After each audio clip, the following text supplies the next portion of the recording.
Hello. So, over the decades, over the millennia, language has changed, and that is never more evident than in the story that I'm going to share with you. Um, my goal with Warped was to try to somewhat stick with the vernacular or the language that was used in those days in the early 1900s, even though Elizabeth is on a different earth, because in Warped and in the Elizabeth Strong series, there are multiple portals that lead to alternative Earths. And each Earth has one thing that's different. Comina's is that their water is purple. So the neat thing is that their language tends to stay the same. And so one of the things that I did was I tried as much as possible, but not so much that I lost the reader, to try to interject some of the early 1900s language. And that's how we get to this story. So in a scene, Elizabeth has to explain to Maxwell Grimm, the investigator who is on board the ship, about these men who attacked her and Thomas. And Elizabeth incapacitates them, and she's trying to be ladylike as her mother raised her to be.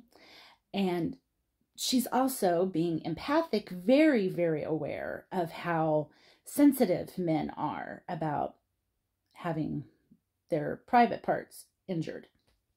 And so her father steps in and he comes to the rescue, and he explains that she used her knee on William Tutworth, the man who grabs her to try to keep her to himself while his friends attack Thomas.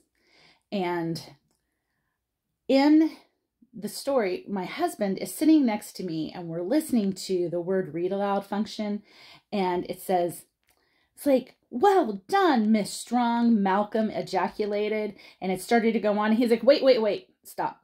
Who did what? And I was like, ejaculated. It means to exclaim robustly and like with great vim and vigor. And he's like, "No, Maureen, I promise you, that's not how people are going to hear that." He was like, you have to change that sentence.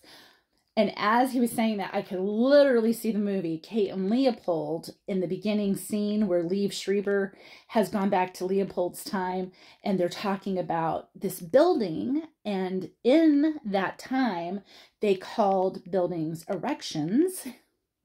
And Liev Schreiber is sniggering because in our time, that's not what that word means.